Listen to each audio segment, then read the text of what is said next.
another beautiful day. That's right. Like Zoe said, it's another beautiful day. Hope everybody's doing great.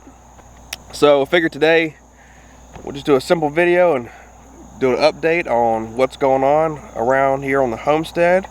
Let's you see the willow tree, pumpkins, things like that, and some just daily chores.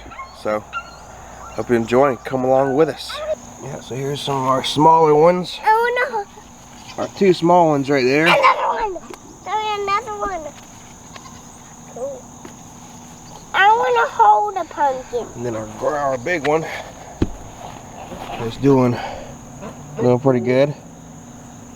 I want to pick my yellow pumpkin. I think what happened with the pumpkins, and I was talking to Jess about this, and it's the fact that underneath the wood chips I put that weed fabric down. So if you notice on most of the pumpkins, the stuff that's the vines that are out of the mulch are nice and green and look healthy, and then it's like all the stuff on the mulch and stuff, it's got a lot of disease and it's gotten mildew and stuff like that.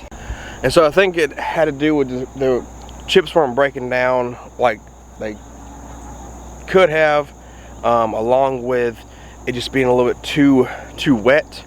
Our soil holds water pretty well. It has been hot, so it's like on the drier days we've watered them, you know, in the evening time, stuff like that. But it has rained a lot too, so I think it just held a lot of moisture in. And then the fact that so the vines actually put down runners into the ground also to bring nutrients up, and so all the stuff on the wood chips weren't able to put anything down and really bring any more nutrients up to them. So we've had a lot of problem with, we've had a lot of fruit start, but it would just die off, and it wouldn't create anything. So the only things we have are that one pumpkin, the one big pumpkin.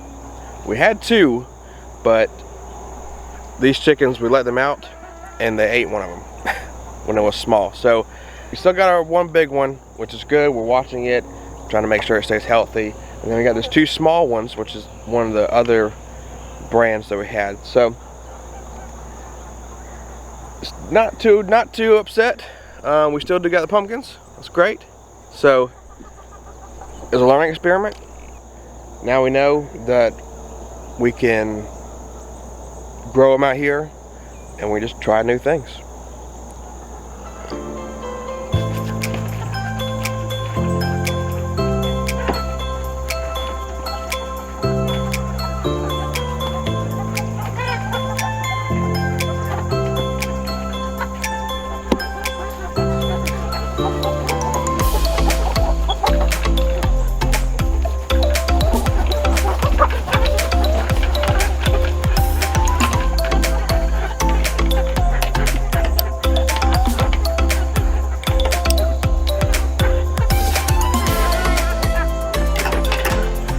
So we moved the girls.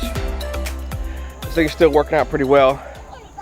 The only problem is right now, when I pick this up, I need to get handles on each side, because I've been putting my hand underneath it to pick it up, and they'll like start just attacking my hand, and then, I mean, it doesn't hurt, it's just very annoying. So definitely need to put handles on it. It is still pretty heavy, but it's working. We got our watering system here. Makes it easier to water them and feed them. They like the fresh grass. I'm gonna start moving them down this line, because right up in there is where we get a lot of those sand spurs. But another thing, once I get a little bit further up, probably closer to the trampoline, I'll start, as I move them, I want to start putting cardboard down, and I'll probably do wood chips on the cardboard because it breaks down a little slower. Because I want to do corn and beans up on this hill next year. So getting ready for that. so it'll make it a little bit better for starting the rows and starting some beds. Our front porch garden, you know, most of the stuff is gone, the tomatoes, but our pepper plant right here is doing pretty good for the small bucket that's in. I feel like it would do a lot better if it was in a bigger bucket on the ground. I'm actually quite surprised at how well it has done. We've probably gotten, I would say, about 6 or 7 peppers off of it over the duration of its life. And I did start, this is a cabbage. I started some cabbage. And I've got some Brussels. I just started these, so they haven't started sprouting yet. Some of my other cabbages, they haven't sprouted, so I'm not sure if they're going to. I might. I don't see the Brussels sprouts. There's no Brussels in there yet. This is a cabbage. Isn't that cute? Cute little cabbage. It's so cute. So I might restart those. And I'm on your bed.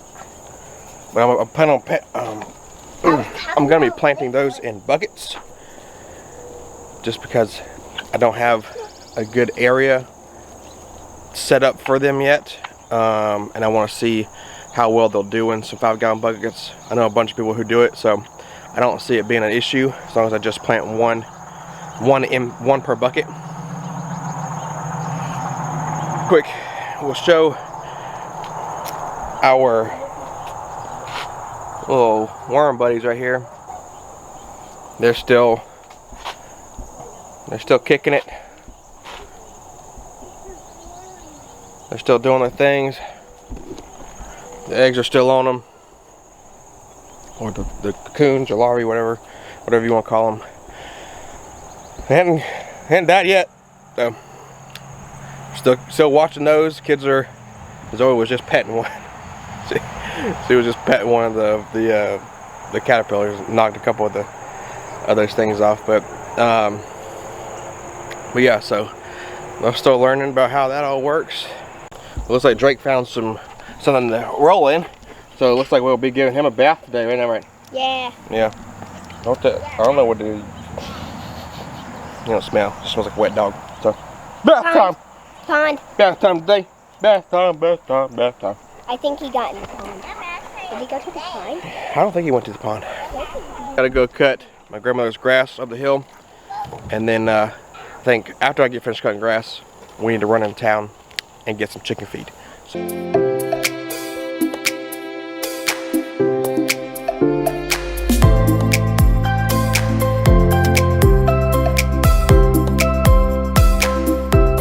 You know, one thing I enjoy doing while I cut grass, or just when I'm trying to learn something new, is I'll put an audiobook on. And so this time I'm listening to Storyworthy by Matthew Dix. It's pretty good. It's definitely worth the read, especially for y'all who do YouTube or any kind of, honestly, it's worth the read for anybody that tells a story. Even if you're talking to your kids, it's awesome. So definitely would recommend it.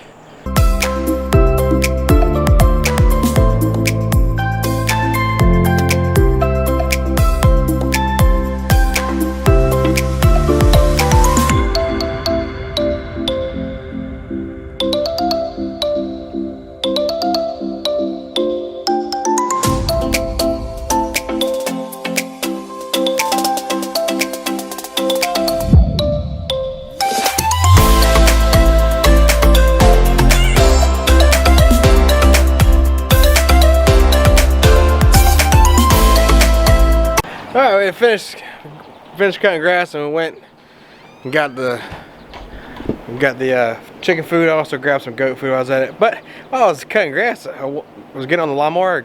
I kind of got a little excited about cutting grass, so I decided I was going to cut some more of my yard, help my parents out some, cut some of theirs, and then I got on the weed eater and started cutting stuff too. So, but while I was getting on the lawnmower, actually I got stung by something here. I don't know if you can tell, a little red spot right here. So use this Kid Sense from Young Living. It's aloe oil.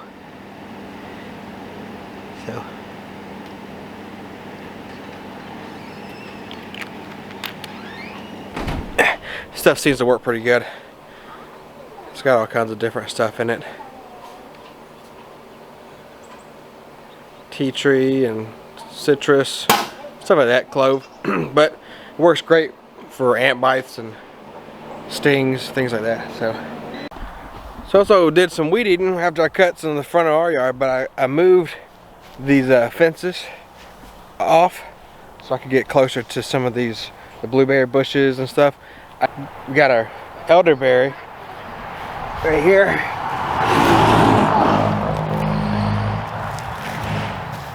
We got our elderberry, and I had two of them. I kind of chopped the other one down on accident.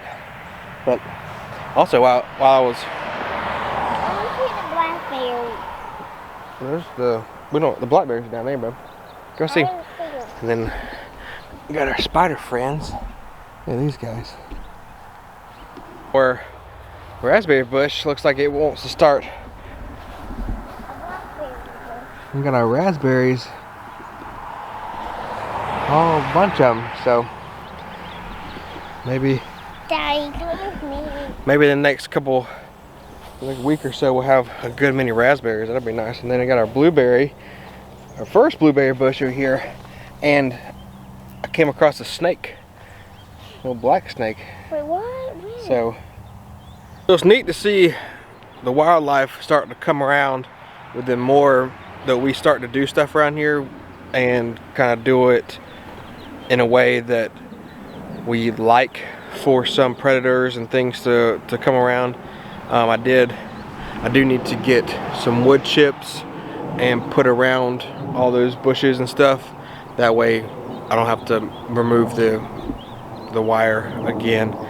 But the bigger they start to get, then I probably won't worry about having that fence around them, because they'll be a little bit more established, and they'll take a little bit of browse pressure a little bit easier than they do now. And so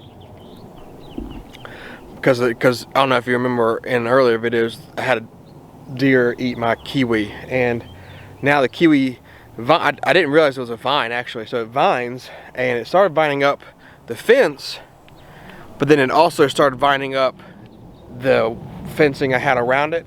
So I didn't want, so I had to trim it a little bit so that it wouldn't vine on that outside fencing.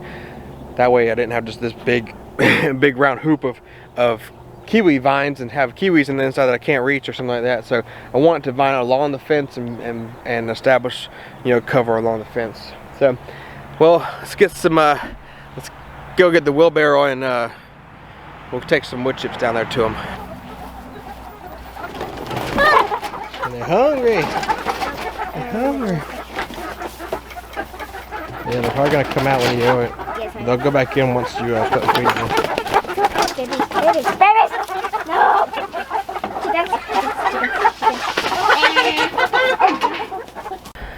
Had to fill this thing up because we got a long way to walk. Way over there. How come I point over here? Over there.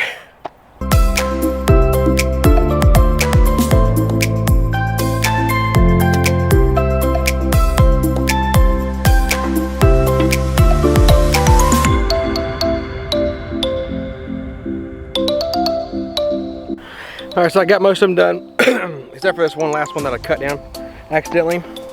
Here. I'm still going to put some around it though, and then I'll keep an eye on it and see if it comes back. I'm hoping it does.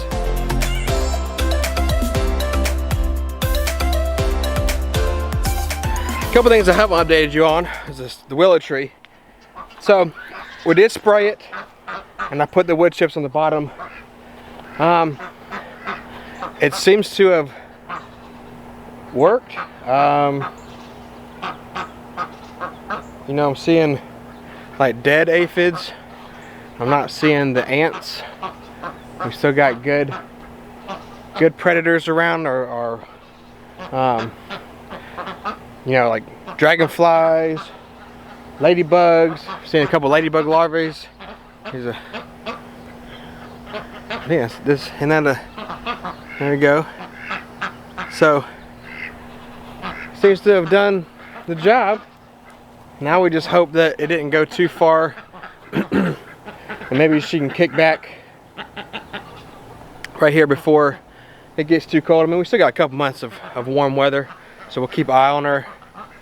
I think we've already got a little bit of new growth, you know, not since we sprayed, but just new growth is always good. So she seems to be doing okay, fingers crossed.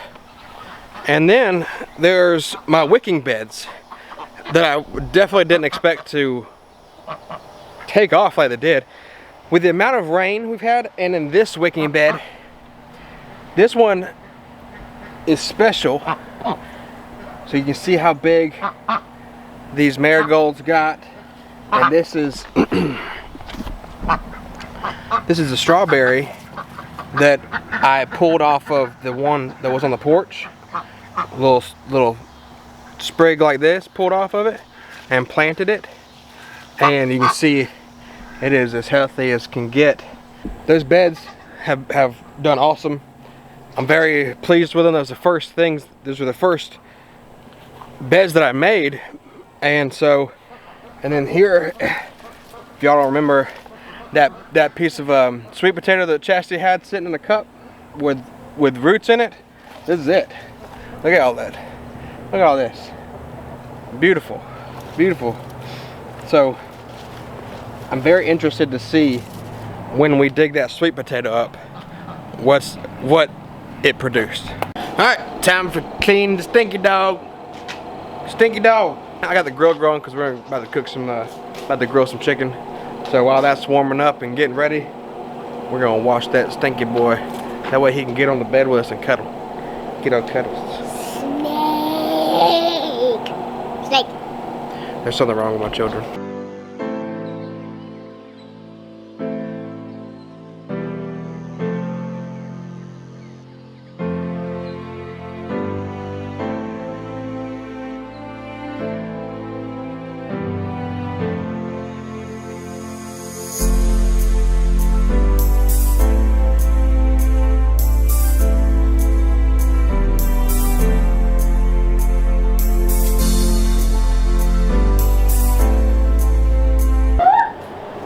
Always gives us a good back workout.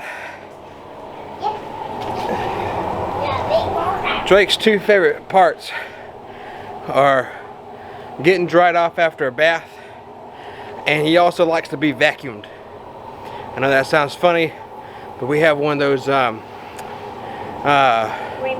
rainbow vacuums, and it's got this attachment on it with these like hard bristles, and you just go up and down, and one, it's good because it gets hair off of him, and two, he just absolutely loves to be vacuumed. He'll sit there and follow me around the vacuum and just wait. Now I'm gonna put the rest to. So Zoe is our little fashion designer, and she wanted to let everybody know that if you're ever in nature and you decide that you want a fashion hat, you know, just cut you off an elephant ear and put it on your noggin. Yeah, it makes a very good hat. Yeah. Okay, so we decided that was enough sweating for today. So we decided that we were going to come up to our local swimming pool and take a dip. You want to close us out?